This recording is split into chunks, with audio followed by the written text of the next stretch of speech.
Deus abençoe a todos, em nome do Senhor Jesus. Amém, irmãos? Amém. Amém. Vamos abrir a palavra do Senhor, irmãos, em Apocalipse, capítulo 2. Apocalipse, capítulo 2.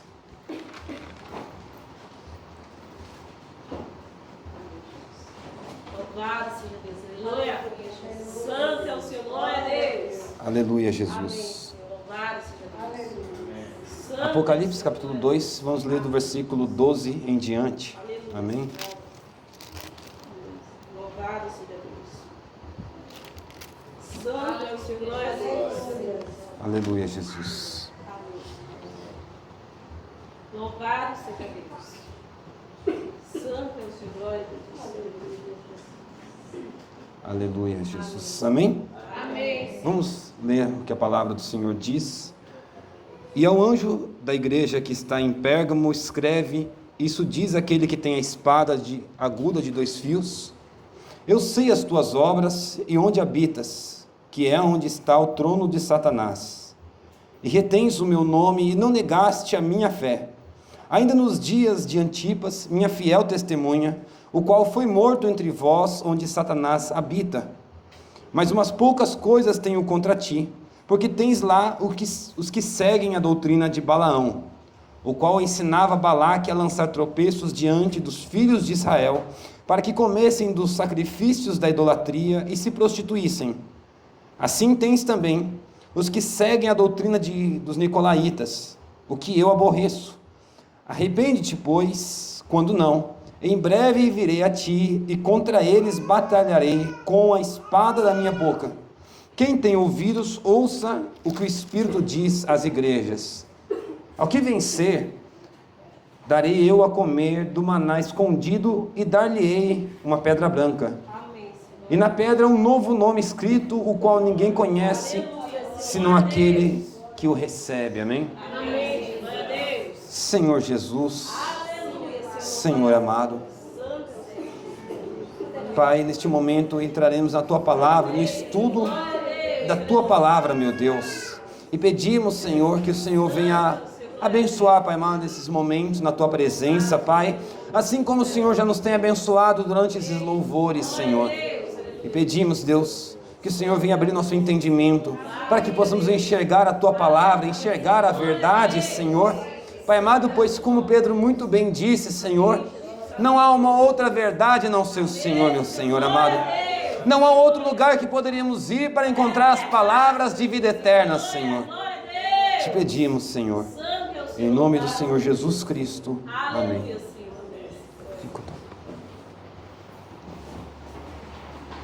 Aleluia, Jesus. Pois bem, irmãos, nós vamos estudar nessa noite sobre a era de Pérgamo, amém? A era que nós estudamos semana passada foi a era de Esmirna, que terminou seu ciclo, seu período em 312 depois de Cristo. E Pérgamo inicia neste mesmo ano, em 312 depois de Cristo. Pérgamo significa casados e fortaleza, amém? Amém. Casados e fortaleza. Esta era, ela inicia 312 e termina em 540 depois de Cristo. Pérgamo em si, irmãos, ela é uma cidade, a cidade daquele período, cidade histórica, ela foi construída sobre um cume de uma montanha, e portanto, por isso já ela era uma fortaleza. Fortaleza é aquilo que é difícil de acesso, e ela também tinha grandes muralhas ao seu redor. Essa cidade, Pérgamo, ela que deu origem aos nomes de pergaminhos, Os pergaminhos, ou seja, os rolos de leitura, de papiro, receberam o nome de pergaminhos em homenagem à cidade de Pérgamo. Essa cidade, e por que isso? Porque essa cidade, ela tinha a segunda maior biblioteca do tempo antigo. A segunda maior biblioteca, contendo 200 mil pergaminhos na sua biblioteca. Ela só estava atrás da biblioteca de Alexandria, que continha já 600 mil rolos de pergaminhos. Essa cidade, ela era uma cidade que tinha vários templos, vários e vários templos. O maior e mais conhecido dos templos dessa cidade era o de Esculápio, que para os romanos é Asclépio, e Esculápio em si tinha um dos homens conhecidos, que era sacerdote, era Hipócrates, que até pessoas que fazem medicina até hoje prestam um juramento de Hipócrates, que era um seguidor de Asclépio, né? Asclépio, no templo de Asclépio havia uma serpente que ela era cuidada e alimentada, e ela era tratada como uma deusa dentro do templo de Asclépio, amém? Nesta escritura, na era de Pérgamo, havia Jesus ele fala sobre o trono de Satanás que havia nessa cidade, né? Eu vou falar sobre 3 aspectos iniciais, depois eu vou falar sobre o que aconteceu, né, na história da igreja, exatamente. O trono de Satanás em si também faz referência ao trono de Zeus, que nessa cidade o templo central era o templo de Esculápio, mas ao redor dele havia outros templos e outros centros de adoração, amém? E entre eles estava o templo de Zeus, que tinha o formato de um trono, né? Também havia o templo de Esculápio, e também nessa cidade, dentre a cidade da Ásia Menor, foi a primeira cidade a adotar a adoração aos imperadores romanos. Não havia a primeira cidade daquela região a prestar adoração e culto ao templo, ao imperador romano, melhor dizendo. Glória a Deus. Glória. Louvado seja Deus. Falando sobre o mensageiro dessa era, da era de Esmirna, de Pérgamo, melhor dizendo, o mensageiro dessa era foi Martim de Tours, né? Ele que nasceu em 316 depois de Cristo, né? na Hungria, o que hoje é chamado de Hungria, na Panônia. Ele foi criado em um lar militar, né? Seu pai, ele era um militar e, consequentemente, ele era pagão, acreditava nos deuses de Roma, nos deuses da Grécia, e ele cresceu nesse lar. Só que com o passar do tempo, ele começou a adquirir interesse pelo cristianismo. Quando ele tinha 10 anos de idade, ele pediu aos seus pais para que ele pudesse receber a educação cristã, pelo interesse que ele tinha, e isso aconteceu. Aos 15 anos de idade, Martim, ele, por obrigação, né, ele ingressou na academia militar, e isso passou algum tempo, né, como militar romano. E nesse meio tempo, ele não tinha aquela índole militar de agressividade, de violência. Martim de Tours, pelo contrário, ele era gentil, ele era bondoso. E neste tempo, ele andando pelas ruas, ele encontra um mendigo. E ele tira a sua capa, isso já era no inverno inverno rigoroso naquela região, né? Vocês sabem como que é o norte naquela região da Europa, quando neva, né? Quando faz frio, neva. E isso estava acontecendo naqueles dias. Quando ele vê aquele mendigo sentado na calçada, ele arranca a sua capa, ele rasga ela no meio e dá metade para aquele mendigo, e outra metade ele segue o caminho para casa. Ao chegar em casa, ele dorme, deita na cama para dormir, e quando ele vai dormir, Jesus aparece para ele com aquela capa e diz: Martins, você ainda é um iniciante na fé, mas o que fizeste a um dos meus pequeninos, a mim o fizeste. Aleluia, glória a Deus. Martim, então, ele teve mais convicção ainda de que Cristo, ele era verdadeiro, de que Jesus, ele era real, e que aquela religião, ela era verdadeira, que a religião cristã, ela era verdadeira, né? Logo após isso, os romanos, né, o Império Romano, ele vivia em guerras contra as tribos germânicas. Nisso, ele é selecionado para ir à guerra contra os germânicos. Só que, nesse meio tempo, ele rejeita entrar em guerra e diz: eu sou soldado de Cristo, eu não vou guerrear contra eles.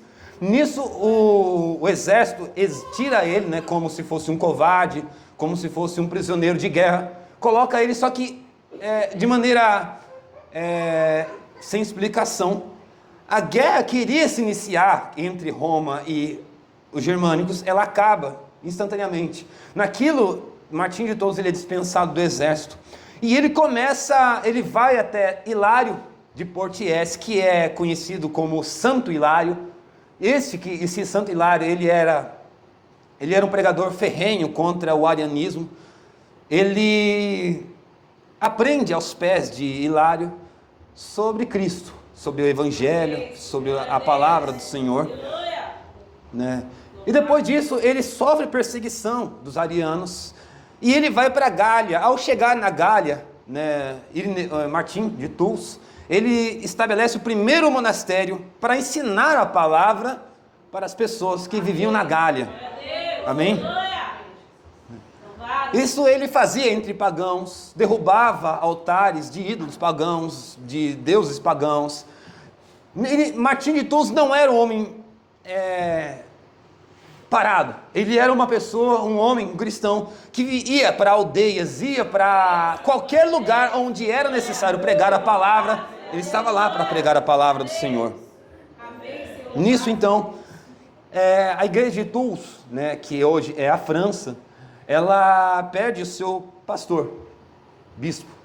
Nisso, então, eles convidam Martim de Tours para ir fazer uma visita para eles, para que eles pudessem orar por um enfermo. Só que, na verdade, aquilo foi, digamos assim, uma emboscada, para que ele pudesse ser colocado como bispo de Tours. Quando ele chega lá, ele descobre que não havia nenhum enfermo, e que, na verdade, eles queriam ele como seu pastor. Então, ele se torna o pastor de Tours. Amém? Dentre vários milagres que aconteciam no ministério dele, agora, lembrando, irmãos, o ministério de Martim de Tours, ele foi uma oposição às filosofias que entravam na igreja naquele período. Amém? Só recapitulando, em Éfeso, lá atrás, a obra dos nicolaítas começava a entrar na igreja, só que não era uma doutrina, era somente a obras. E a Bíblia, Jesus elogia a era de Éfeso, na igreja de Éfeso, porque quando eles perceberam que o nicolaísmo tentava entrar na igreja, eles expulsaram eles, tiraram aquilo para fora. Jesus ainda disse: vocês aborrecem as obras dos nicolaítas, que eu também aborreço. Quando chega a era de Esmirna, essa obra dos nicolaítas estava como uma serpente rastejando entre a igreja, mas começando a encontrar ocasião. Lembrando que quando entra Esmirna, aquele primeiro amor na era de Éfeso havia se apagado. Aquele primeiro amor da leitura, da consagração a Deus, do autoexame, havia se apagado. E quando chega em Esmirna, a verdadeira vinha ainda luta contra aquela falsa vinha, contra o nicolaísmo que rastejava. Só que ao final da era de Esmirna, o nicolaísmo ele começa a se tornar uma instituição. Começa a encontrar lugar no meio da igreja. Quando chega em Pérgamo, esse nicolaísmo já está estabelecido. Quando Jesus ele fala sobre essa igreja, ele diz: você já tem aí os que seguem a doutrina de Balaão, e vocês também têm a doutrina dos nicolaítas, que eu aborreço. Jesus ele ainda aborrecia aquela doutrina dos nicolaítas. E nesse meio tempo, o que a doutrina dos nicolaítas fazia? Dentre outras coisas, à medida desse estudo nós vamos entrar mais profundo nisso. Entre outras coisas, colocava filosofias no meio da igreja. Ou seja, não tem como explicar pela palavra de Deus. O que nós vamos fazer? Vamos procurar explicações fora da palavra de Deus. E era exatamente isso que acontecia. Filosofias entravam no meio da igreja. Mas o que Martim de Tours, o seu ministério, entre outras coisas, fazia? Era opor a filosofia com o poder de Deus. Amém? Dentre vários milagres que aconteciam no ministério de Martim de Tours, certa vez ele estava andando pela rua e um homem leproso estava sentado, e Martim, ele já era um homem bondoso, um homem misericordioso por natureza. Quando ele vê aquele homem leproso, vocês sabem, o leproso ela era uma doença contagiosa. E como hoje já existe tratamento para lepra, o que hoje é hanseníase, naquele tempo não tinha tratamento e ela era contagiosa. Então não podia ter o contato. Quando Martim de Tours vê aquele homem leproso sentado, ele se aproxima. Um dos seus discípulos estava junto com ele, tenta barrar ele para que ele não pudesse se aproximar. Só que Martim, ele insiste em chegar perto daquele homem. Ele ajoelha aonde ele está. Ele dá um beijo na sua bochecha e abraça ele. Amém. Glória a Deus. Quando ele sai, o homem está curado da sua lepra. Ele está curado da sua lepra.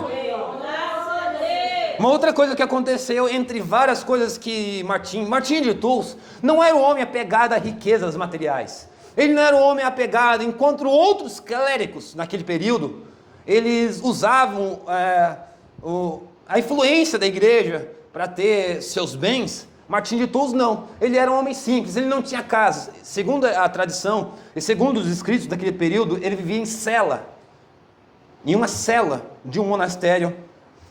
A vida dele era simples, ele não tinha apego aos bens, não, muito pelo contrário, era uma pessoa simples, amém? E nisso ele ia de aldeia a aldeia, e numa dessas ocasiões, um grupo de pagãos encontra ele e começa a desafiar ele, e diz: olha, se você prega o evangelho, a verdade, fica o seguinte, havia uma árvore que estava pendida para um lado, e disse: olha, nós vamos amarrar você nessa árvore, e se ela cair sobre você, significa que o seu evangelho, o que você prega é mentira, e nós pregamos a verdade. Martim, ele aceita aquilo espontaneamente. O que acontece? Ele é amarrado naquela árvore, e ela já estava pendida para o lado, ou seja, ela estava pendida para um lado, e eles amarraram para o lado que ela automaticamente iria cair, e começa a pegar o machado e bater naquela árvore, para ela cair. Só que quando ela começa a cair, aquela árvore, ela imediatamente vai para o outro lado e cai sobre os pagãos, cai sobre eles. Ou seja, aquela árvore, ela foi contra a lei da natureza, porque existe a lei da gravidade. A lei da gravidade, para onde ela vai cair, ela vai pender, continuar caindo, não é? Mas o que acontece é que quando ele estava ali, ela cai para o outro lado. Outra coisa que aconteceu foi de um escravo que havia sido enforcado e condenado injustamente. Eles chamam Martim para correr até lá, para ajudar ele na causa. Só que quando Martim chega até lá, aquele escravo que foi condenado injustamente, ele é enforcado. E quando ele chega, aquele homem já estava com a órbita dos seus olhos saltados para fora. Martim desenrola a corda do seu pescoço, deita ele no chão e começa a orar sobre ele, e aquele homem instantaneamente volta à vida. Sobre ressurreição, um outro caso de ressurreição na vida dele, no ministério dele, foi de um jovem que havia tomado a decisão de se batizar. Ele havia entrado há pouco tempo na igreja e tinha tomado a decisão de se batizar, só que uma doença pega ele e ele morre. Nisso, Martim, vendo aquela situação que ele morreu sem o batismo, ele ora sobre ele durante horas, e aquele jovem, ele volta à vida e é batizado em nome do Senhor Jesus. Outra coisa que aconteceu, uma série de milagres que aconteceu no ministério dele, Martim de Tours, ele vai a uma aldeia, numa dessas idas à aldeia, ele vai em uma aldeia, e os pagãos colocaram fogo ao redor da aldeia, para que ele pudesse morrer naquela aldeia, queimado. Só que o que acontece é que quando ele havia pregado naquela aldeia, quando ele sai daquele lugar, o fogo abre um caminho para que ele pudesse passar. E ele sai sem nada queimar o seu corpo. Nada, literalmente nada. Uma outra ocasião, de um outro milagre que aconteceu na vida dele, foi que ele chega numa casa em que havia um endemoniado.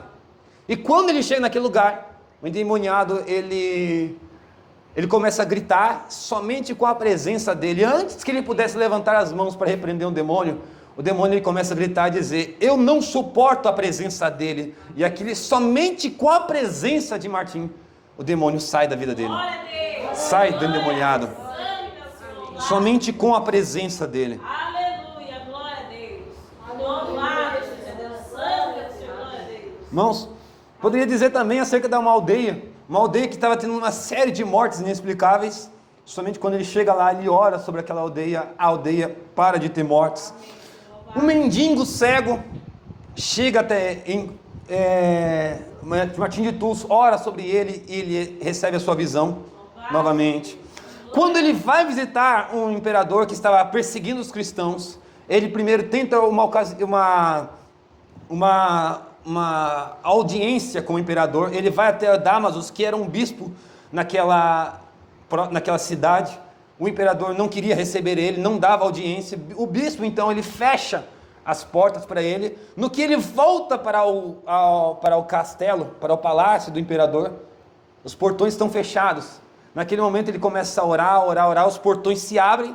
Quando ele entra na presença do imperador, o imperador vira as costas para ele. Naquele momento ele começa a orar e orar novamente.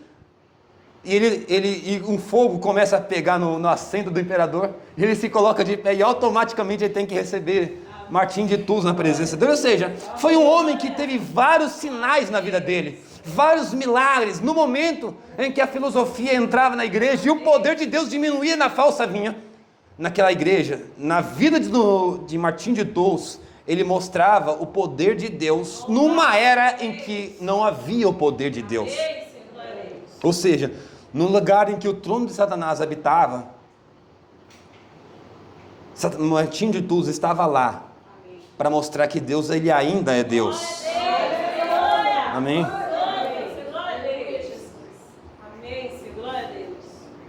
Nessa era, irmãos, essa era, ela é o casamento entre a igreja e o Estado. Por isso que o nome da era, inclusive, é Casados e Fortaleza. Um outro nome para casados também é Completamente Casados, porque ali foi a aliança entre a igreja e o Estado. A igreja que antes não tinha o poder político ao seu lado, agora ela tinha. Nesta era, a igreja havia abriu mão de toda a sua identidade cristã, para que ela pudesse abraçar a política no meio dela, para que a política pudesse ser um braço a mais da igreja, né? Quando Jesus ele se apresenta para essa igreja, ele diz o seguinte: ao anjo da igreja que está em Pérgamo, isso diz aquele que tem espada aguda de 2 fios. Vocês sabem o que é o fio da espada? Quantos aqui sabem o que é o fio da espada?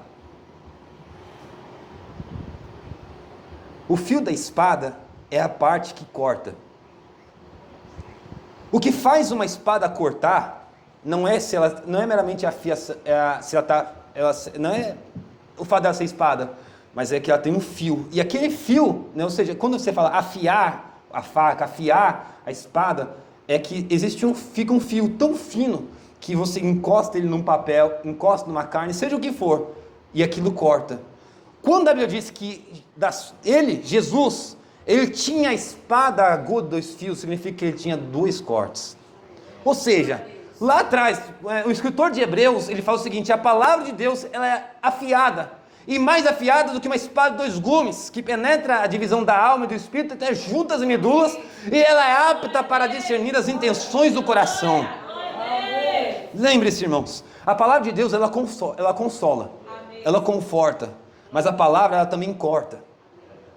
Quando Jesus ele olha para esta igreja, ele não vê coisas boas, ele não vê meramente as obras boas dessa igreja. Pelo contrário, o que ele olha para esta igreja, ele olha coisas que precisam ser cortadas. Ele olha para as doutrinas de Balaão que precisavam ser cortadas e lançadas fora. Ele olha para esta igreja e vê a doutrina dos nicolaítas que precisava ser cortada e lançada fora. Ele vê o trono de Satanás no meio da igreja que precisava ser arrancado. O que a palavra de Deus faz na nossa vida? Lembre-se, irmãos, nós, lá atrás, João, ele fala sobre o machado. Ele diz: o machado já está posto à raiz das árvores. Aquele que não der fruto será arrancado e lançado fora. Jesus, ele fala exatamente assim: o galho que não der fruto será tirado e lançado fora. Jesus, ele olha para esta igreja, ele olha para esta era da igreja, ele olha para todos os acontecimentos nessa igreja. E essa espada estava pronta para cortar e para lançar fora. Porque os frutos dessa igreja já não eram mais aqueles frutos apostólicos. Lembre-se, irmãos, a cada período que passa, a igreja está cada vez mais distante do Evangelho. A cada período que passa, a igreja começa a adotar coisas, a adotar costumes, tradições, adotar doutrinas que não eram doutrinas apostólicas. Lá atrás, quando o Espírito Santo desceu, em Atos capítulo 2, a Bíblia diz: e a igreja perseverava na doutrina dos apóstolos, nas orações, no partir do pão e na comunhão. Agora a igreja não. A igreja estava unida à política. Agora a igreja havia abrido mão do evangelho puro. Lá atrás, no livro de Jeremias, Deus, ele adverte Israel. Porque o que aconteceu com Israel? Israel havia trocado os mananciais de águas vivas por cisternas rotas que não retêm as águas. O que é uma cisterna rotas, irmão? Cisterna. Qual que é a diferença entre mananciais e cisternas? Jesus, quando ele apresenta para aquela mulher samaritana, ele diz para ela: aquele que beber da água que eu lhe der, se fará nele uma fonte que o quê? Que salta para a vida eterna. Ou seja, uma fonte, um manancial. O manancial, ele é vivo. O manancial, ele é águas correntes. O manancial é a fonte que salta e não para. Não é água parada. Cisterna é água parada. Em cisternas, você encontra parasitas, você encontra vermes. E não precisa ser a céu aberto, sabia? Quem aqui já... Aqui acho que em Vargem Grande deve ter isso também. Você já tiver... Quem aqui tem balde de água em casa? Reserva para... Irmã? Passa um mês sem limpar, o que acontece? Alguém sabe me dizer? Hã? E o quê? Sim, o que mais? Você passa o dedo ao redor do balde, o que acontece? Hã? De terra, lodo, lama. Mas você pega o balde e está fechado lá dentro. O balde está fechado. Irmão, esses dias lá em casa aconteceu a mesma coisa. Estava lá, a gente não estava faltando água, de repente quando eu fui tirar a tampa do balde, nem estava, passei o dedo, estava cheio de lodo. Mas estava fechado, como é que aquele lodo entrou? Água parada, cisterna. Isso é o que uma cisterna faz. Cisterna causa lodo, sujeira. Cisterna causa parasita. Cisterna atrai mosquito, atrai lavas. Cisterna atrai bicho. Você vai ver que em água corrente não tem, né? Vai ver quando tem uma infestação de dengue.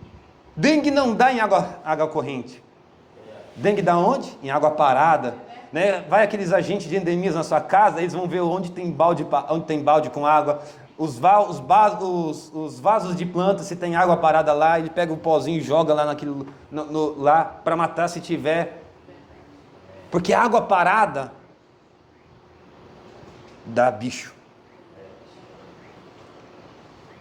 Jesus, ele compara, no Antigo Testamento, Jeremias, ele compara a palavra de Deus com mananciais de águas vivas e cisternas rotas que não retêm a água. E o mais impressionante é que aquela cisterna, ela era para reter a água, mas o que acontece? Ela não retém a água. Ela não retém. E você vê o seguinte, o que é uma vida sem Deus?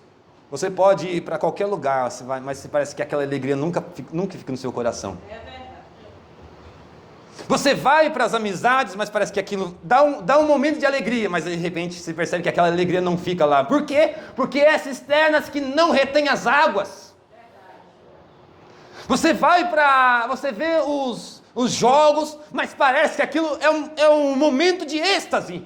Mas aquilo não preenche o seu coração, porque aquilo não retém. Não retém a alegria, não retém o prazer, não retém a paz.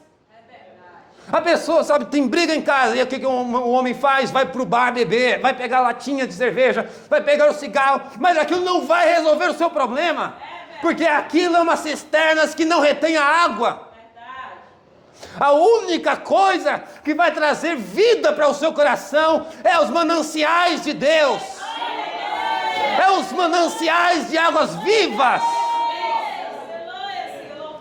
E é assim, você lê a palavra de Deus, aquilo é como se fosse um rio, você lê a palavra e aquilo vai escorrendo na sua vida, e aquilo vai renovando, aquilo vai restaurando. Tem um hino que a gente canta lá em Itapecuru: felicidade é ter Cristo no coração. Aleluia, santo é o Senhor, louvado seja Deus. Aleluia, glória a Deus. Santo é o teu nome. Irmãos, nem sei por que eu entrei nesse assunto, mas amém. Mas então, voltando acerca da espada. A espada, ela é a palavra. Quando Jesus disse, aquele que tem espada de dois gumes, era para cortar. Era para cortar o pecado. Era para cortar aquilo que não agradava a Deus. Que Jesus olhava para aquilo, para aquela igreja, e não agradava a Ele. Podiam dizer, estou adorando a Deus. Mas, olha, não é questão de adorar a Deus. Caim também adorou a Deus e Deus não aceitou a sua adoração. A Bíblia diz que Deus lhe olhou para Abel e para a sua oferta atentou. Ele olhou para Caim e para a sua oferta ele não atentou. Não é questão de adorar a Deus. Não é questão de louvar. A questão é estar na palavra de Deus. É estar em Cristo. Jesus disse, se vós estiveres em mim, as minhas palavras estiverem em vós, verdadeiramente sereis meus discípulos, e conhecereis a verdade, e a verdade vos libertará. Não é a igreja que liberta. Entenda uma coisa, não é a igreja que liberta. Não é você frequentar um clube religioso que te liberta. O que te liberta é a verdade, é a palavra de Deus, é a vida com Cristo. É uma vida diária, como o salmista mesmo disse no Salmo 119, como purificará o jovem o seu coração, observando a tua palavra, Senhor.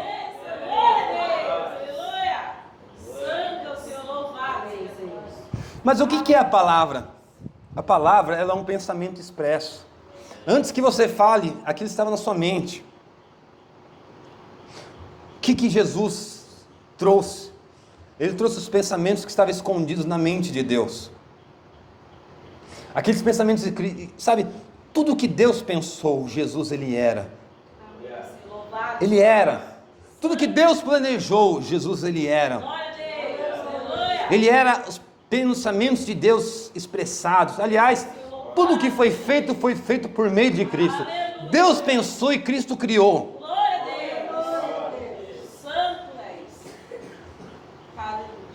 E essa é a grande questão. A noiva de Cristo, ela não é uma instituição religiosa, não é um CNPJ. A noiva de Cristo, ela não é um grupo religioso. A noiva de Cristo, ela é formada pela palavra de Deus. Sabe? Não pense a palavra de Deus como algo pesaroso, porque ela não é. A palavra de Deus é o que traz vida. Amém. Louvado seja Deus. Santo é o Senhor, glória a Deus. Aleluia. Grande é o Senhor, louvado. Sabe? Aleluia. Foi isso que Pedro disse. Santo é o teu nome, Senhor, glória a Deus. Jesus disse, vocês não querem, quando a multidão veio, porque Jesus havia multiplicado peixes e pães, eles cruzaram o rio para encontrar Jesus do outro lado do rio. Que decisão, né? Saiu de um lado, parecia que eles foram para encontrar Jesus, chegaram do outro lado, Jesus começa a pregar uma coisa que eles não entendiam. Se vocês não comerem a carne do Filho do Homem, ou beber o seu sangue, vocês não têm vida em si mesmo. Como que... Né? E eles olharam para aquilo, essa mensagem é dura demais. E eles começam a ir embora. A Bíblia diz que eram 5.000 homens, fora as mulheres e crianças. Irmãos, imagine 20.000 pessoas cruzando o rio para encontrar Jesus do outro lado. Porque 5.000 eram somente os homens, fora as mulheres e crianças. 20.000 pessoas cruzando o rio para encontrar Jesus do outro lado. E de repente a igreja que estava cheia de gente, começa a ir embora.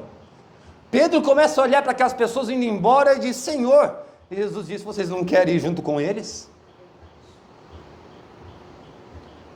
Pedro diz: Senhor, para onde iremos nós? Amém, Senhor. Glória a Deus. Se somente tu tens as palavras de vida eterna. Glória a Deus. Amém. Sabe? Glória a Deus. Na palavra de Cristo existe algo. Há algo na palavra de Cristo que fez com que Pedro deixasse os peixes, deixasse o barco de pesca, deixasse a sua casa. Das palavras de Cristo existe algo que fez com que João deixasse seus pais, deixasse seus pais lá no barco. Havia algo nas palavras de Cristo Glória a Deus. que fez com que Mateus deixasse Santo é o Senhor. Glória a Deus. deixasse de coletar impostos, Claro, Senhor Deus. deixasse um homem que estava treinando para ser um zelote, um soldado israelita, para seguir a Cristo, nas palavras de Cristo. Porque as palavras de Cristo transformam vidas. Palavras de Cristo mudam os corações. Palavras de Cristo dão sentidos à vida. Eu te garanto, irmãos, eu dou razão para uma pessoa que não crê em Deus viver em depressão. Para mim não faz sentido uma vida acordar de manhã, sair para o trabalho e depois voltar para casa tarde da noite, ficar em casa, assistir jogos ou beber. Para mim não faz sentido isso. Eu acho que existe toda a razão a pessoa que vive nessa vida e diz: olha, eu tenho depressão. É verdade, porque realmente não tem sentido nenhuma vida sem Deus. Não tem sentido nenhuma. Se Deus não estiver na vida do homem, eu entendo, não faz sentido. Não faz sentido. Não faz sentido. Jesus, ele olha para essa igreja e diz assim: olha, eu sei as tuas obras. Eu sei.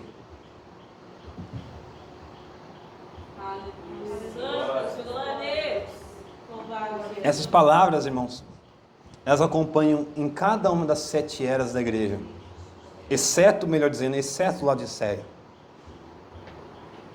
Laodiceia é a única que ele diz que eu não sabe, ele não diz eu sei, porque ele fala ao contrário do que Laodiceia diz. Mas ele olha para a igreja e diz: olha, eu sei as suas obras. Eu sei e onde habitas, que é onde está o trono de Satanás.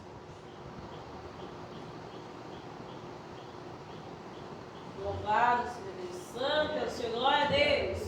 Aleluia, Senhor. Glória a Deus. E retens o meu nome e não negaste a minha fé. Amém. Santo é o Senhor. Glória a Deus. Jesus aqui está falando sobre a verdadeira vinha. Amém, Senhor. Louvado seja Deus. Lembre-se, irmãos, desde o avivamento no Pentecostes, sempre existiram 2 vinhas. Assim como no Jardim do Éden havia 2 árvores: a árvore da ciência do bem e do mal e a árvore da vida.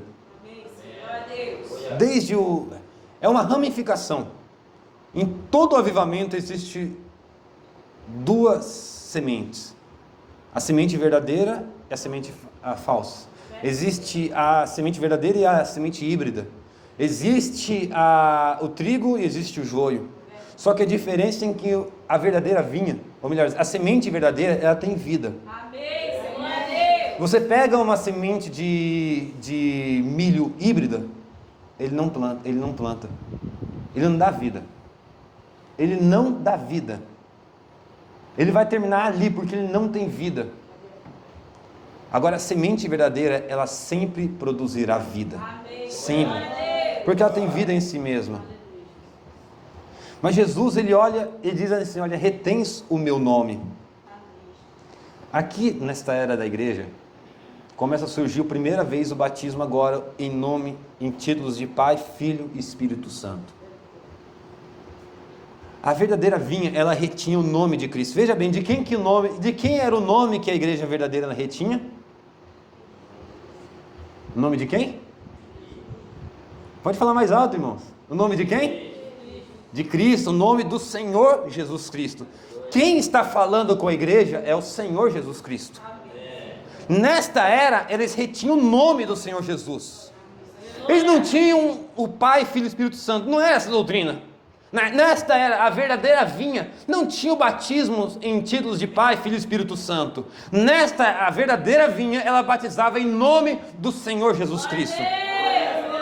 E Jesus ainda diz mais: vocês retêm a minha fé. Agora veja bem, não era a fé de um homem, não era a fé de uma pessoa, não era a fé da igreja, era a fé de Cristo.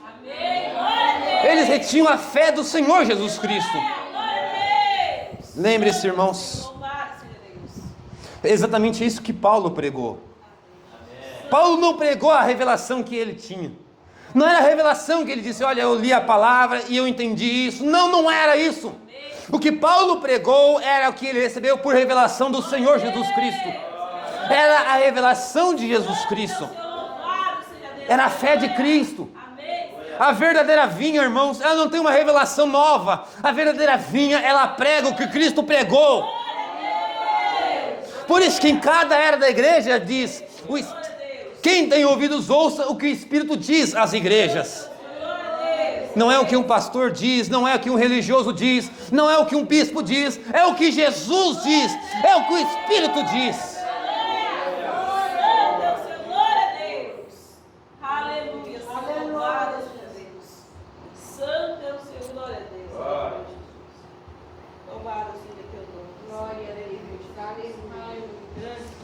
Que grande diferença, irmãos. Olha, nós vivemos num tempo hoje em que às vezes as pessoas dão mais importância ao que um pastor diz, a um clérigo diz, do que a palavra de Deus. Eu lembro uma vez, a gente estava sentado, lá na minha terra, na minha casa, a gente foi visitar uma irmã na casa, tinha feito uma janta, e aí tinha um grupo de uma outra igreja, e aí o pastor daquela igreja, eles não tinham tido filhos porque eles não queriam. E a Bíblia diz claro que um pastor precisa ter filhos, não é verdade? A Bíblia diz que o pastor precisa ter filhos, e ainda eles criados em sujeição. E aí a gente estava sentado conversando, de repente a irmã disse: olha, meu pastor disse que não precisa ter, meu pastor não tem filhos. A Bíblia diz isso, mas o pastor sabe o que está fazendo. E aí eu fiquei pensando, a Bíblia diz e ainda precisa explicar? A Bíblia diz tão claramente que só existe um batismo. Olha só, Paulo, em Efésios capítulo 4, há um só Deus. Não existe o Deus Pai, o Deus Filho, o Deus Espírito Santo. Existe um só Deus. E Pai de todos, o qual é sobre todos, por todos e em todos. Não existe uma segunda pessoa na divindade, não existe uma terceira pessoa na divindade, existe um só Deus. A Bíblia diz: existe um só batismo. Pedro batizou em nome do Senhor Jesus. Paulo batizou em nome do Senhor Jesus. Felipe batizou em nome do Senhor Jesus. Mas aí as pessoas dizem: não, mas a minha igreja ensina diferente. E eu digo uma coisa, eu estava conversando com um rapaz lá no trabalho, ele é dirigente de uma igreja. E aí a gente estava conversando sobre diáconos e dirigentes nesse assunto. E a gente começou a conversar sobre a ordem da igreja.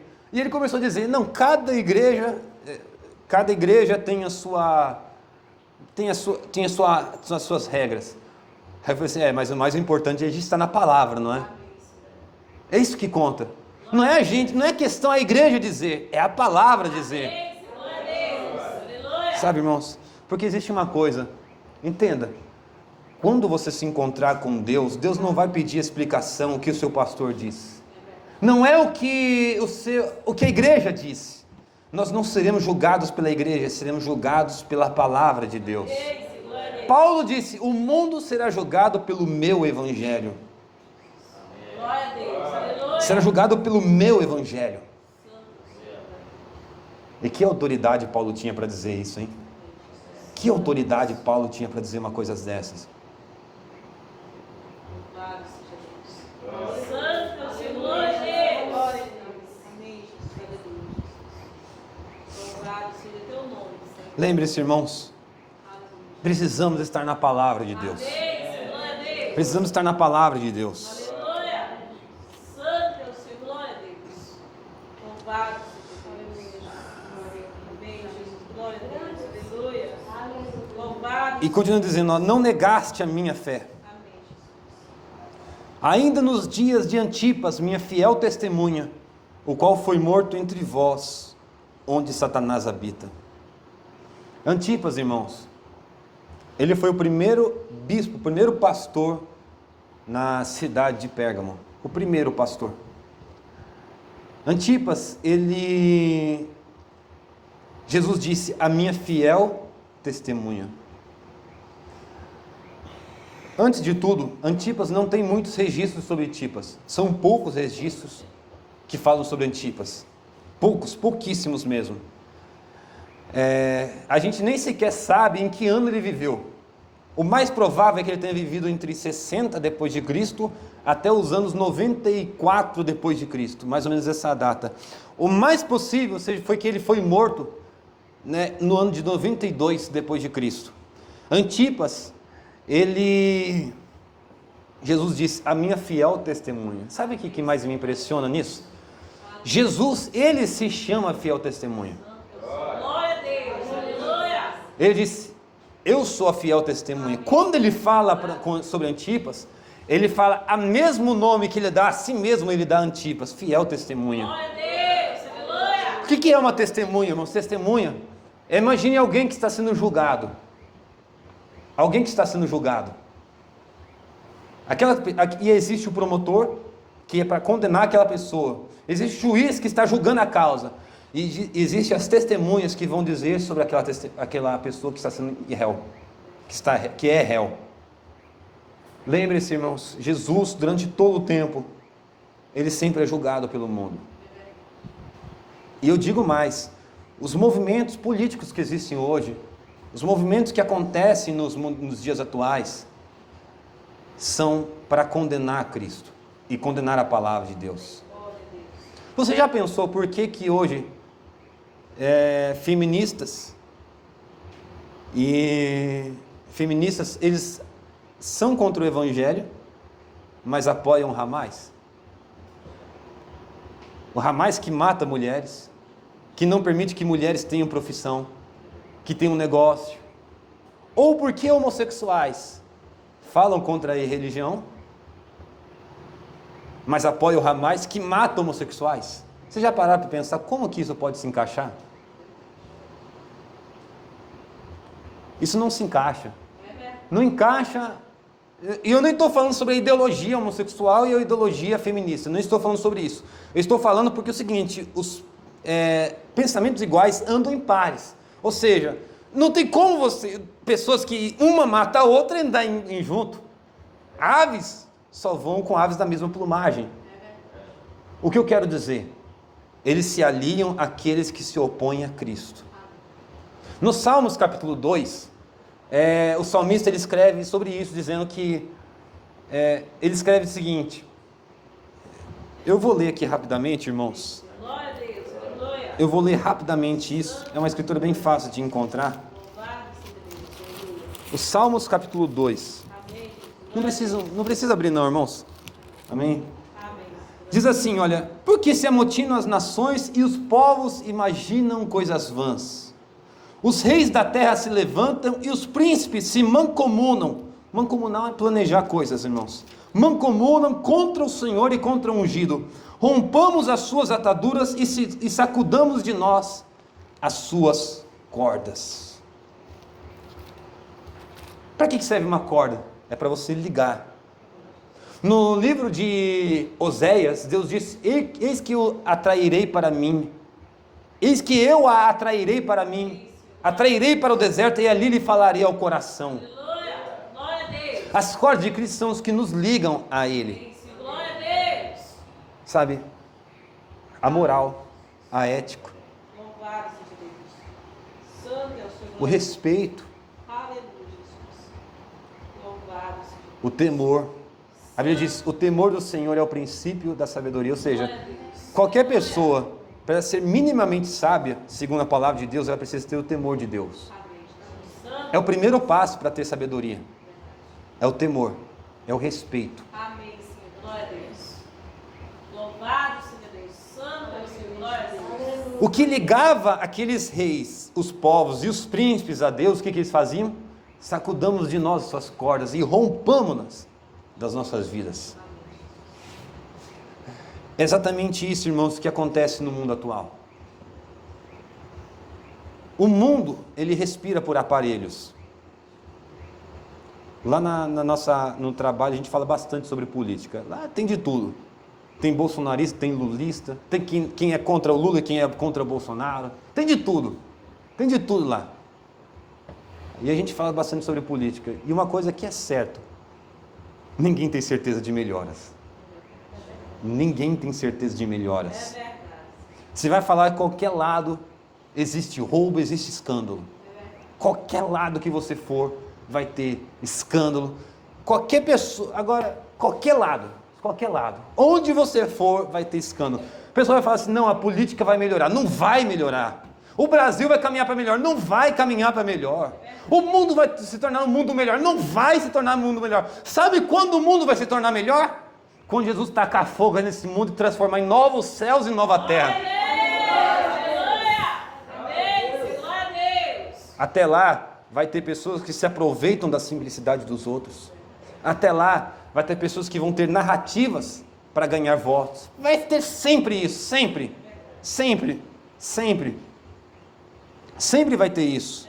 Mas a grande questão é que tudo o que acontece no mundo, e muitas das coisas que acontecem, muitos movimentos políticos, movimentos ambientalistas, todas essas coisas, muitas dessas coisas são para condenar a palavra de Deus. São para ser contra a palavra de Deus. Isso explica por que uma feminista ela apoia o Hamas. Porque um homossexual apoia o Hamas, Talibã, movimentos jihadistas, muçulmanos. Está lá na Europa. A Europa hoje, irmãos, está acabada, arruinada. A Europa está arruinada, acabada. Os próprios líderes sabem disso. Você olha pelos que eles falam, eles mesmos sabem. Eles sabem. O mundo está tomado pelo terrorismo. O mundo está tomado por isso.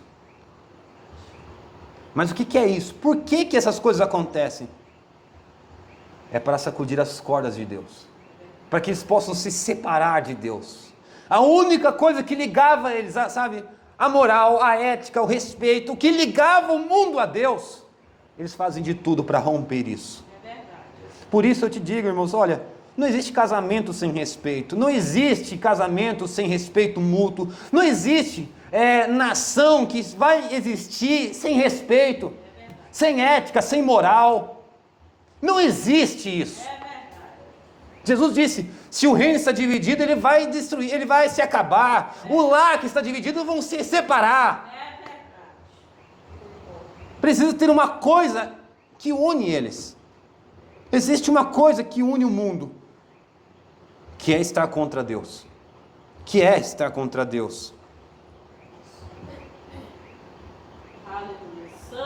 Agora, aí entra testemunhas. Isso é porque nós somos chamados. Nós somos chamados para testemunhar a favor de Cristo. Você é chamado para falar das obras de Cristo, para falar do amor de Deus. Você é chamado para mostrar que o que o mundo pensa sobre Cristo não é verdade. Que Cristo, Ele é muito melhor do que nós podemos imaginar. Que viver com Cristo é muito maior do que podemos calcular. Que o amor de Deus está além da nossa compreensão. Que o interesse de Cristo vai muito mais além, muito além de bens materiais, mas se trata de vida eterna. E vida eterna nem sequer é vida após a morte. Vida eterna, irmãos, é tudo que Deus tem para oferecer para nós aqui hoje. Não precisamos de vida eterna depois que a gente morre. Precisamos de vida eterna hoje. Não se precisa de cura depois que você morre. Precisamos de cura, é hoje. Não precisa de amor de Deus depois que a gente morre. Precisamos do amor de Deus, é hoje. Mas Antipas era fiel testemunha. No mundo de pagãos, numa cidade pagã, numa cidade de idolatria, Antipas era fiel testemunha de Cristo.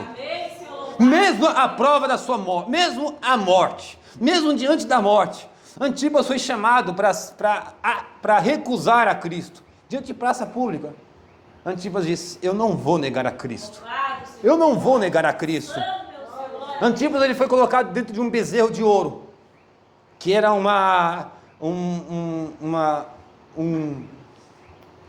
que era uma pena comum naqueles dias. Ele foi colocado dentro daquele bezerro de ouro. Eles colocaram fogo e aquele bezerro ia aquecendo. E Antipas, enquanto aquele fogo aquecia, enquanto aquele bezerro de ouro aquecia, e ele lá dentro não tinha ar para respirar, aquilo era totalmente tampado lá dentro, só tinham pequenos furos que saía o vapor.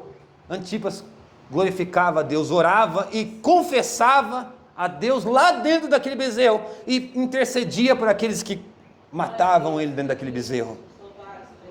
Sabe? Muitos dizem que Antipas, ele foi morto porque ele rejeitou adorar Domiciano, que era o imperador naquele momento, que ele se auto-intitulava Deus. Ele foi chamado para adorar, para oferecer sacrifícios a Domiciano. Ele rejeitou. A vida de Antipas, irmãos, mostra fidelidade. No mundo em que todos eram contra os cristãos, no momento em que todos viviam um paganismo sem igual, Antipas, ele sempre testemunhava a favor de Cristo. Mesmo que aquilo custaria a sua vida. O preço do testemunho, irmãos, às vezes o preço do testemunho significa perder amizades. Às vezes o preço do testemunho significa você perder a vida, perder status. Mas é como Moisés. Moisés, aliás, o nome de Moisés não é o nome hebreu. Dos profetas da Bíblia, ele foi o único profeta que recebeu o nome egípcio.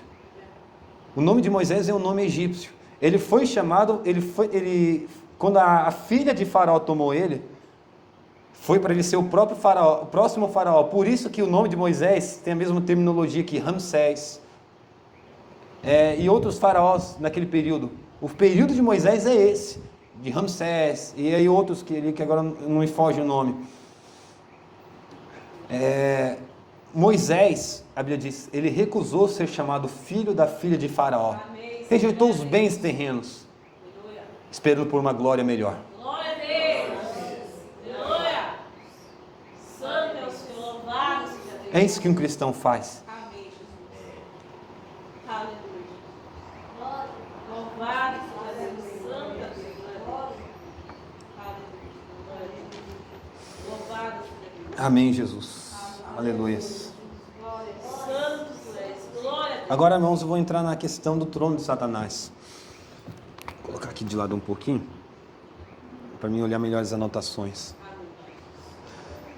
Vocês sabem, por exemplo, que o trono de Satanás, ao longo da Bíblia, era Babilônia. Babilônia era o trono de Satanás. Sempre foi. Ali foi a origem de toda a idolatria, de todo esoterismo, de toda a feitiçaria. Começou na Babilônia.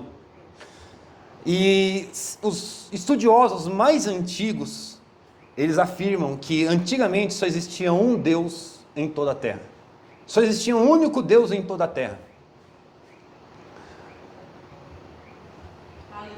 Aliás, naquele tempo a terra não era como é hoje. A terra, o que antigamente na escola a gente aprende como Pangeia.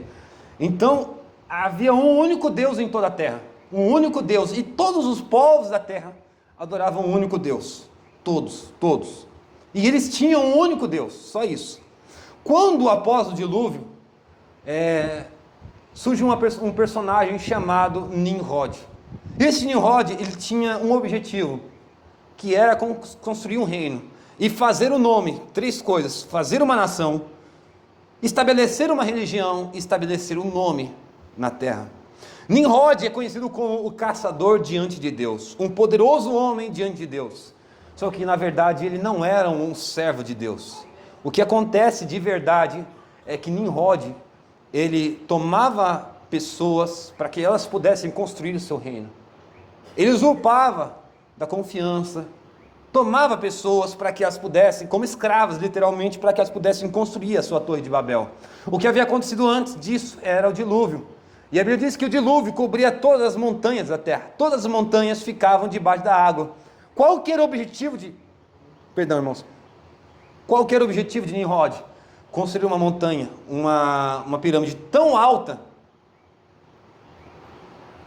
que caso Deus enviasse outro dilúvio, eles pudessem se salvar no topo daquela montanha.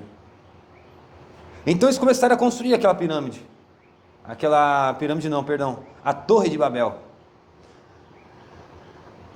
E aquela Torre de Babel, vocês sabem a história, Deus ele confundiu as línguas, ali surgiram várias línguas, né?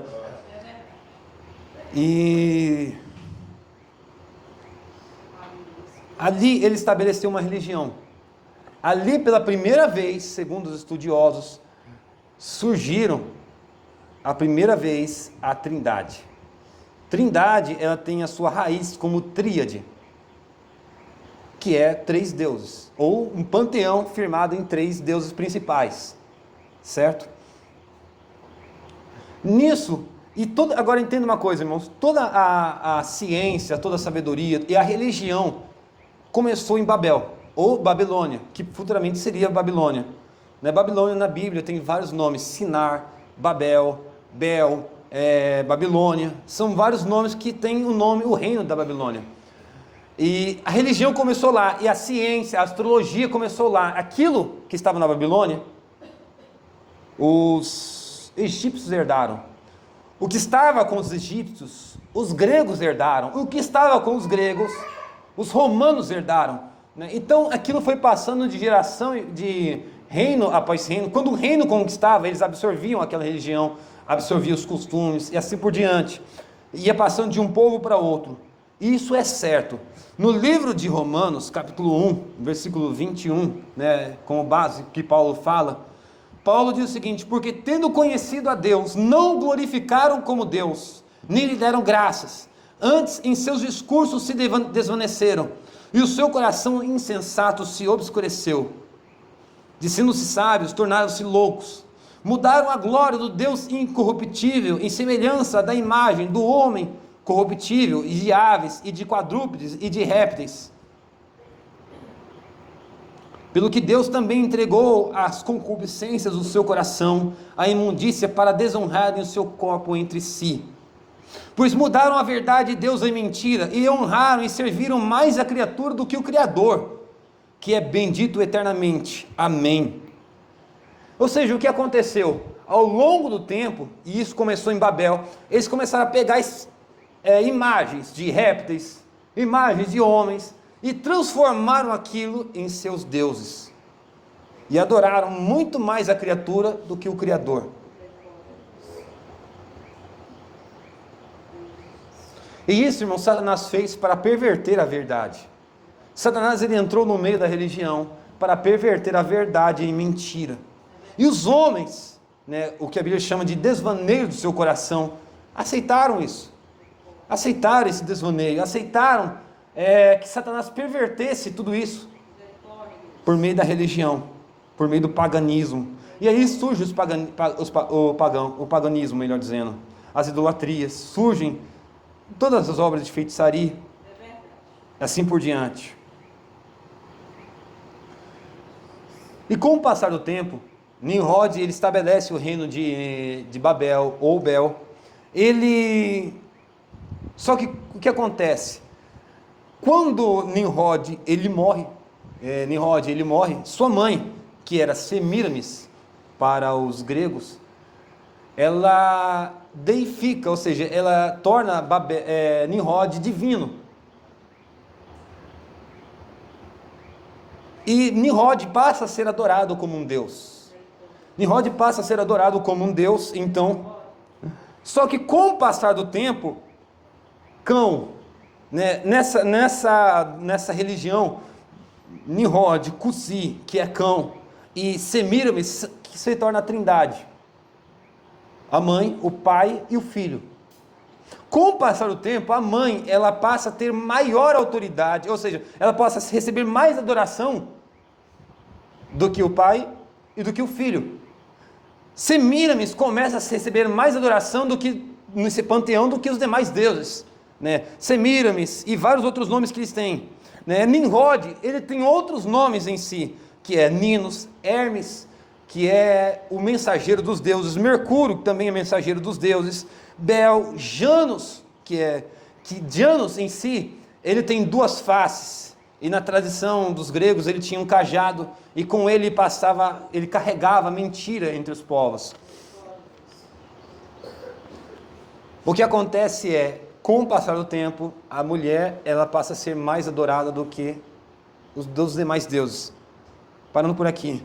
Acontece que quando a Babilônia ela é tomada pelo Império Medo-Persa, o seu sacerdote, que é Átalos, que é o rei sacerdote entre eles, ele foge da Babilônia com sua coroa tríplice, chamada coroa tríplice, e vai para Pérgamo. E lá ele estabelece o seu reino novamente, em Pérgamo.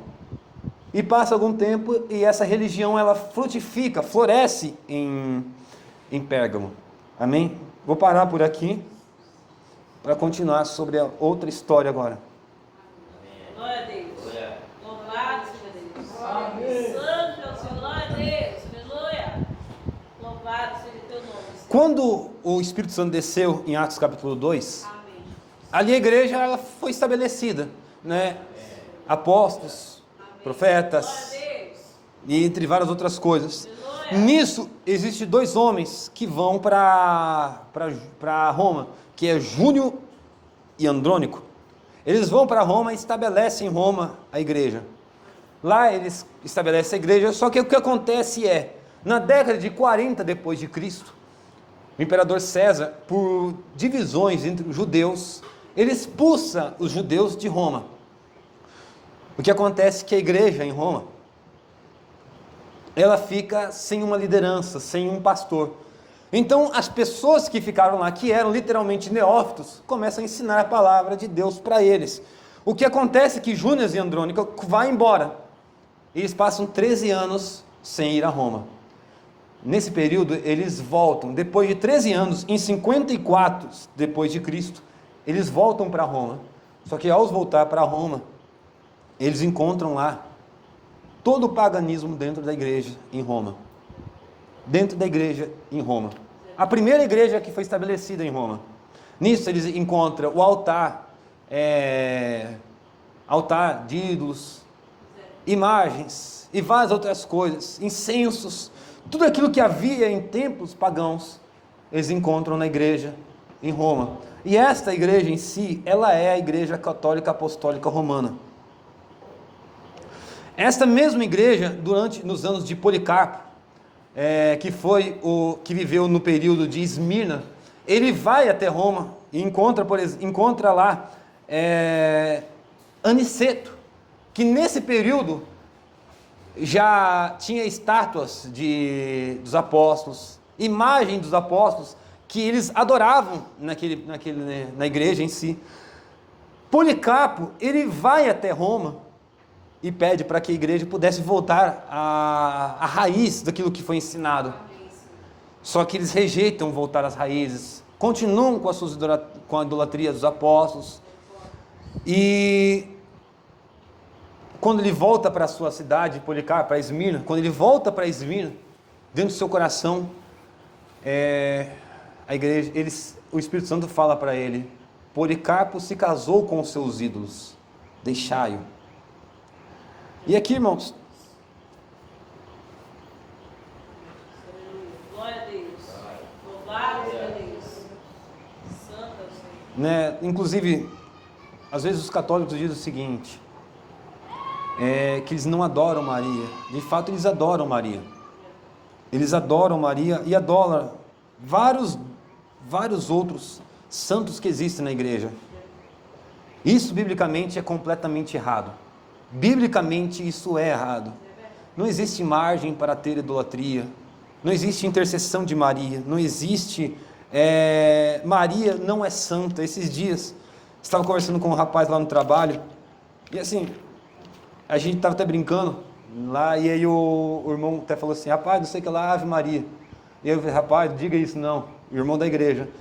E aí ele falou assim, mas o que tem que falar sobre Ave Maria? E aí eu tive que falar para ele, falei assim, rapaz, tudo. Falei assim, Maria hoje em dia, falei para ele, Maria é só um cadáver. Maria não é nada mais do que um cadáver. Ela não pode perdoar pecados, ela não pode interceder, ela não pode curar, ela não pode fazer nada. Hoje em dia Maria é só um cadáver que existe, é só um cadáver dentre muitos, ela não pode fazer nada. Isso é verdade. Sabe? Nesse período da igreja, irmãos, nesse período da igreja, inclusive, não, eu vou continuar aqui e depois nós voltamos a isso. O que acontece é, depois de Aniceto, que foi um bispo em Roma, surgiu um bispo chamado Vítor. Vítor, ele foi contemporâneo de Irineu. Vítor, ele estabelece uma perseguição contra os cristãos, perseguição grande mesmo. Ele convence o imperador romano a matar quase 7.000 pessoas na igreja de Tessalônica. Precisam ter ferrenha. O que aconteceu neste período da igreja, irmãos? O que acontece é o seguinte, quando Átalo sai de Pérgamo, sai de Babilônia e vai para Pérgamo, existe um outro rei, sacerdote, que é Átalos III. Ele, de maneira que ninguém sabe como explicar, ele sai de Pérgamo e vai para Roma. Ao chegar em Roma, aquela mesma coroa tríplice que estava na Babilônia, ela vai parar junto com o imperador Júlio César. Quando ele está junto com Júlio César, os imperadores continuam usando essa coroa tríplice, Júlio César, até chegar em Máximos III. Quando chega em Máximos III, ele rejeita a coroa. E essa coroa vai parar na mão do Papa, do Pontífice Imperador Romano. Nesse período da igreja, irmãos, é onde surgem doutrinas pagãs dentro da igreja. Veneração de Maria, santos, relíquias religiosas, purgatório, aquilo que Irineu, na segunda era da igreja, ele cogita que podia existir, que é o purgatório, que, ou seja, uma possível salvação depois da morte, aqui a igreja estabelece como verdade, como doutrina da igreja. Aqui ainda existe adoração aos santos e relíquias, ou seja, aí começa a ter o osso de Pedro, a perna de João, a túnica disso, a túnica daquilo, que começa a ser relíquias da igreja. E digo mais, nesse mesmo período, quando a igreja se casou com o Estado, em 325 depois de Cristo, Constantino, ele tenta unir o cristianismo ao redor unir, porque a igreja tinha várias divisões, ali surgia o arianismo e várias outras vertentes que surgiam, e Constantino tenta unir toda a igreja, em 325 depois de Cristo, num concílio chamado Concílio de Nicéia. O que acontece a igreja acaba mais dividida do que nunca, Nisso, irmãos, a igreja que já está casada com o Estado, o que acontece? Quando aquela igreja, a primeira igreja em Roma surgiu, ela começou a ganhar notoriedade, e essa notoriedade começou a atrair soldados, generais romanos. Isso começou a ganhar influência no meio do Império Romano.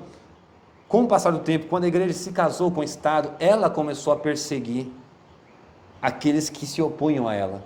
Ela começou a usar a autoridade e o poder romano para perseguir, matar, roubar, sim, até mesmo através de indulgências. Pessoas pobres tinham que ir até a igreja e pagar indulgências para que elas pudessem ter salvação. Sendo que a Bíblia diz que a salvação ela é de graça. A salvação ela é sem dinheiro e sem preço. Você não precisa pagar nada para ser salvo. A salvação ela é de graça. mediante a fé, unicamente isso. Louvado seja Deus. Aleluia. Santo é o Senhor, glória a Deus. A igreja, ela se casa com o Estado e agora começa a usar o Estado a seu favor. Louvado seja Deus. Santo é o Senhor, glória a Deus. Aleluia, Jesus. Glória a Deus. Quando o terceiro selo ele é aberto, irmãos, até me perdoem, semana passada eu não falei sobre o segundo selo. O segundo selo, né, já que eu vou falar sobre o terceiro selo aqui, o segundo selo, ele fala sobre o cavalo vermelho, que foi lhe dado uma espada, e aquilo simbolizava guerras, as guerras e perseguições que aconteceram no segundo período da igreja. No terceiro período da igreja, o cavalo que vem é o cavaleiro sobre o cavalo preto. E esse cavaleiro, ele tinha uma balança. E ali tinha a medida de azeite, a medida de farinha. E aquilo mostrava, irmãos, como que nesse período da igreja, o engano já não era mais disfarçado como na primeira era da igreja. O engano, ele era escancarado. O preto, ele é totalmente o oposto do branco. Enquanto o branco, lá na primeira era da igreja, era um cavaleiro sobre um cavalo branco, que cavalgava para trazer doutrinas erradas, aqui já não, era coisa escancarada. Mentira escancarada. Coisas que nós vamos falar na próxima era da igreja, irmãos. Muito se fala sobre movimentos políticos que mataram pessoas. Nazismo, comunismo, fascismo. Mas uma coisa que precisa dizer é a verdade. Nenhuma instituição matou mais do que a Igreja Católica. Nenhuma. Matando judeus, cristãos, nas suas inquisições. Nenhum movimento matou mais do que a Igreja Católica. Nenhum. Foi o movimento religioso e político que mais matou em todo o mundo. Não é questão de de milhares, é questão de milhões de pessoas que foram mortas em perseguições. Isso que nós introduzimos agora, irmãos, na era de Tiatira, só aprofunda mais. Só aprofunda mais. Nesta era da igreja, irmãos, aquele povo, eles guardavam a palavra do Senhor. Aleluia. Eles guardavam. Santo é o Senhor, glória a Deus. Tem um hino que eu estava ensaiando com os irmãos lá em Itapecuru. A minha fé e o meu amor estão firmados em Ti, Senhor. Aleluia, glória a Deus. Nós precisamos, irmãos, fazer uma introspectiva na nossa vida. No que nós temos colocado a nossa fé? Na onde temos colocado a nossa confiança?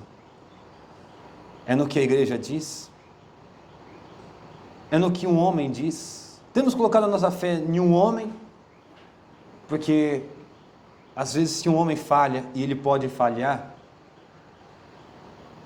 nós vamos ficar sem chão. Nós ficamos sem apoio. Nós ficamos sem saber o que fazer. Ou nós abraçamos a mentira, ou nós largamos tudo. Mas quando a nossa fé está em Cristo e na sua palavra, irmãos, ela não mente, ela não volta atrás.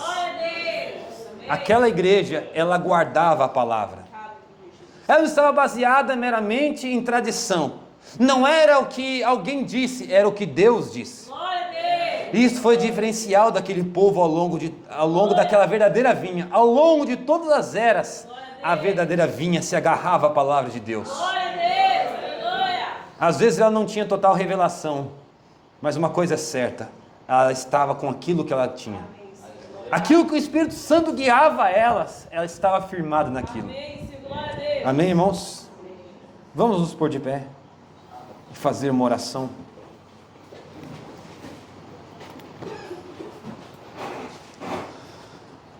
Senhor meu Deus e Pai Celestial,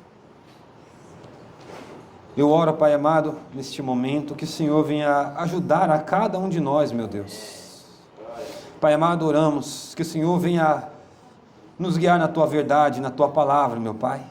Senhor amado, nós vivemos em um tempo difícil, Vivemos em um tempo, Pai amado, em que a Tua palavra, Pai amado, ela é, Pai amado, perseguida de várias, diversas formas. Mas, Pai, que possamos estar firmados em Ti, meu Deus. Que possamos estar ancorados no Senhor. Te pedimos, ó Pai, em nome do Senhor Jesus Cristo, ó Pai amado. Amém, meu Deus. Amém, Jesus.